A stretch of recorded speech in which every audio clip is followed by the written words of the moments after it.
Yeah, we back. Now today's gonna be a quick video.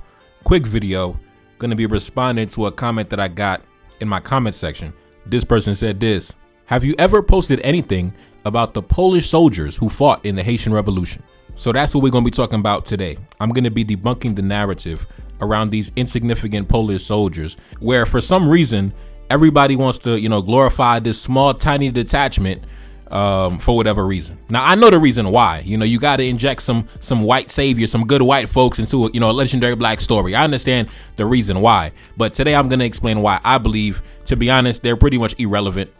They're irrelevant. Now, if you're a Haitian with Polish ancestry, no offense to you, but we got to tell it like it is on this channel.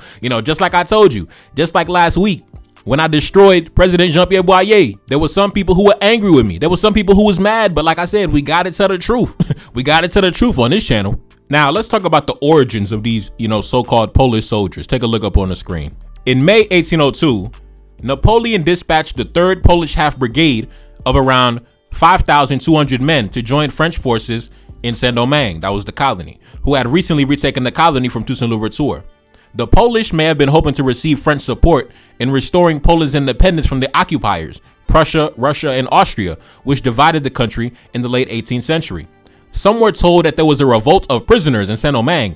After the Polish arrived on the 4th of September, 2 days after the unit has been renamed the 113th Line Infantry Half Brigade, they were quickly thrown into battle against the black rebels. Now, listen, before you get angry with me, hear me out. Let me tell you why I believe that the Polish soldiers are not really that relevant. And the only reason their contribution is so overblown is to add some type of multicultural element into the revolution, right? So instead of focusing on the fact that it was black men and women as the main protagonists, you got to throw in some, generous white man in the mix. Listen, time out, man. First things first, right? The only reason those Polish soldiers switched sides to the blacks was because they wanted to save their own ass. That's the fact. I know they tried to give us this, elaborate story. Oh man, we came to the island and we saw how brave the black man was fighting and we had to switch sides. No, you were getting destroyed on that battlefield. The black man was pulling out their belt and spanking that ass. So in order to save your own life, you decided to join the winning team. That's the fact. That's the fact. The vast majority of Polish soldiers who came to the island, they died. The vast majority, I would say at least over 90%, they died, right? So the remaining little fraction, they decided to join the winning team to save their own behind. That's the fact of the matter. Number one, right? Number two, you have to factor in around what time did these Polish soldiers come into the mix? Around what time did they come into the story, right? Around, 1802, 1803, right? But by then, the rebellion had already been raging since 1791, over 10 years, a decade strong. Hundreds of thousands of blacks had already died by then, right? So I don't understand this glorification and this elevation of 300 white men when it was like 250,000 blacks who died from 1791 to 1804. We're not about to glorify 300 white men over the 250,000 blacks that died. Get out of here, bro. That's like showing up to a marathon, right? The marathon is like 99% finished, right? And then all you do is, you jog the last half a mile and they got you up on the podium during the medal ceremony, grabbing the gold medal. Bro, sit down.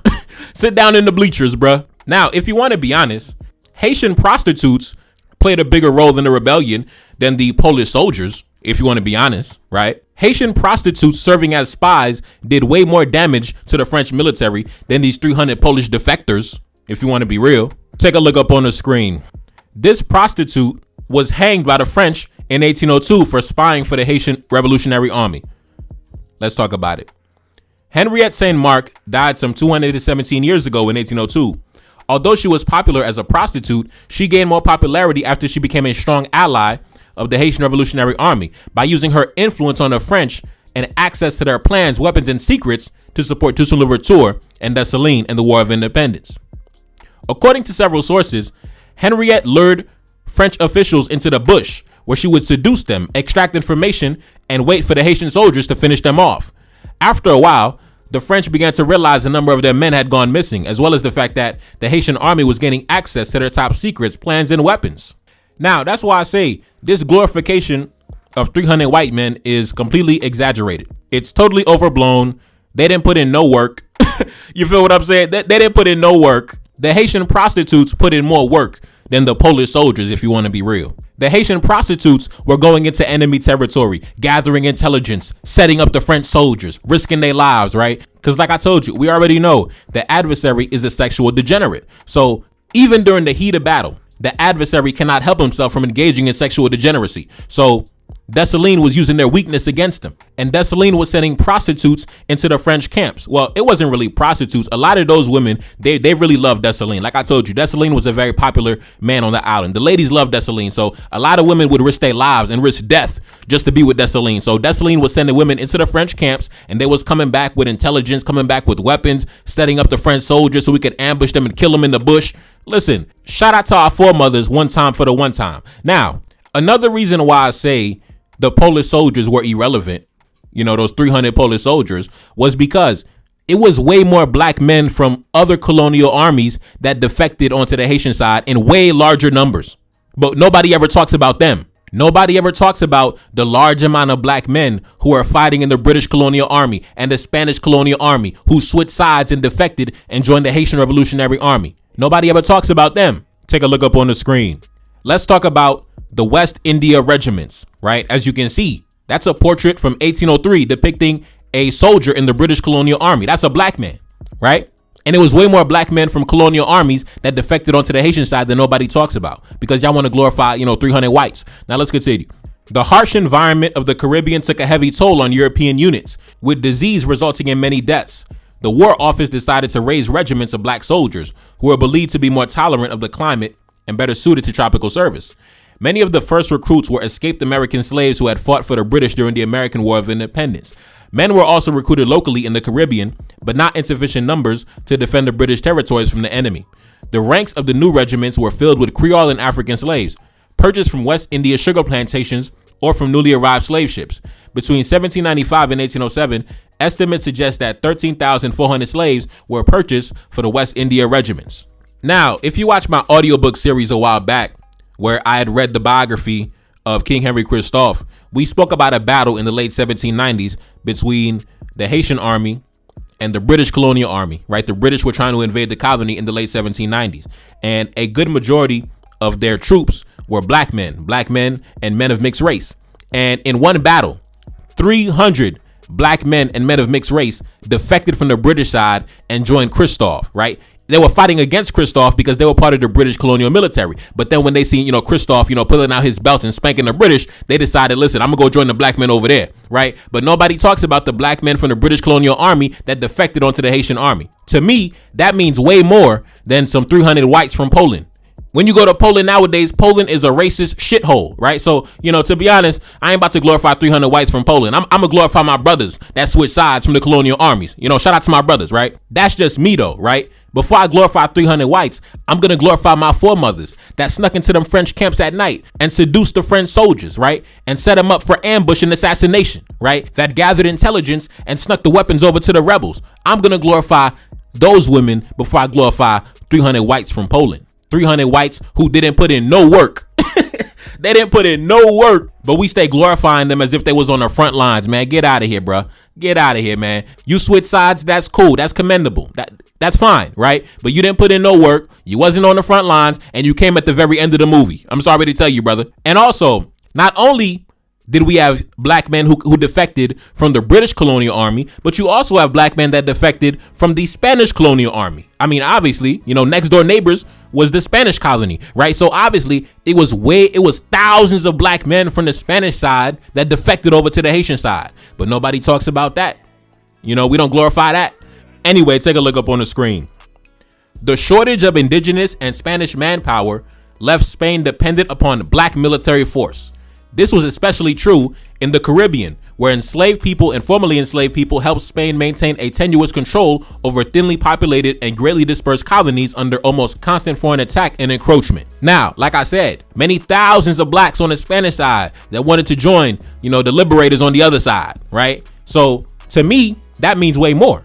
That means way more to me than these, 300 whites from Poland, where nowadays, like I said, Poland is a racist shithole. So they're not even worthy of the consideration. They're not even worthy of the acknowledgement. The only reason individuals love bringing up the Polish soldiers is to add a multicultural element into the story. That's it. It's to make white folks feel good because you had a few, white protagonists in the story. But even though they wasn't really a major force, they didn't put in no work. And the only reason they switched sides was to save their own ass.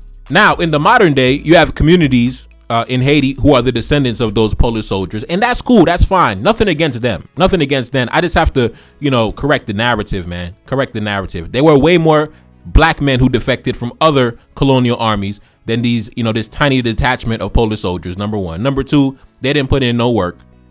They wasn't on no front lines. You know what I'm saying? I'm just saying we have to correct the narrative. We have to recalibrate the narrative. They were not as important as some folks love to make it seem, right? That's because in the Western narrative of the revolution, they just sprinkled the Polish soldiers into the narrative because, to make white folks look good. That's it. That's all, man. Just to make white folks look good. So they over amplify the contribution of 300 white men compared to hundreds of thousands of black men who literally died. And the hundreds of thousands of black women who had to bury their sons, bury their husbands, bury their brother, right? Just to glorify 300 white men. Nah, we're not doing that on this channel. Shout out to them though for defecting, but I ain't about to big you up. I ain't about to start getting on my knees and glorifying you. Sorry, bro. Anyways, it's your boy Neferkari. That's Salim back in the Billy. Yes, indeed. Cash App in the description. Support the channel. Support the album. Sahel 1816. Go to my homepage. Go to my playlist section. And I'm gone. Peace. Told me she loved me and said that it's real. So independent, ain't signing no deal. Feel like a king and I'm up at Cap Henry. I'm in the citadel, top of the hill. Trying to run up but we let off a cannon. Secret location, I'm keeping it sealed. You ain't retaliate, Franco Medina came to the country and he got killed. You ain't retaliate, Rafi and Mans. Thought you was law, thought you was real. Didn't even want to come pick up the body. Had your man locked up, he died in the cell. Up at the palace, I'm throwing the party. Right on the south and I'm giving them hell. And my little shorty, she looking exotic. African features, she casting a spell. Run to the check like I work on my fitness. Wake up each morning and handle my business. Said that she love me, she want my genetics. Wanna get married and make it official. Wanna get married and have all my babies. Up in the city, I'm riding Mercedes. Up in the city, they treat me like royalty. Feeling like Dolph, talking about lords. Spreading my wings and I had to get fly. Up in the top, an incredible vibe. Came from the bottom, I'm up in the sky. Gave one look and said, baby, you fine. Wake up each morning and handle my business. They just be talking, you see me, I live it. Ride on my enemies, sounding like thunder. 1804, got that shit in my spirit. 1804 when I step in the building. 1804, and that's word of my mother. Rock my women and die for my brother. Never gon' fall when I'm deep under pressure. Tell them we back and they better accept it. Move like a king, every step is divine. Ride on my enemies with no exception. Taking revenge and I'm taking what's mine. Pour up a drink and it's time that we toast. Watching my back, keep my enemies close. Only the family, I stick with my brothers. Cannon's position outside of the coast. Heavy artillery for the protection. Move like a general, stick to the code. Feel like a king when I'm up in the north. Beautiful women, they trying to get chose. Launch an invasion all over the south. Capture the capital with all my woes. Look at my energy and my demeanor. Dripping that ice and that's head to my toes. Lately I'm flexing all on the Americans. Flexing my muscle on missing my road. Just got a carriage just coming from London. Boy, that shit cash, I ain't taking no loans. Boy, that shit cash, that's fresh on the boat. Enemy know I got millions in gold. Enemy know I got choppers and cannons. How did I do it? They can't understand it. How did I do it? It's cause I'm relentless. Call me King Harry, my name is cemented. Call me King Harry, I'm up in the palace. Call me King Harry, I'm raising the status.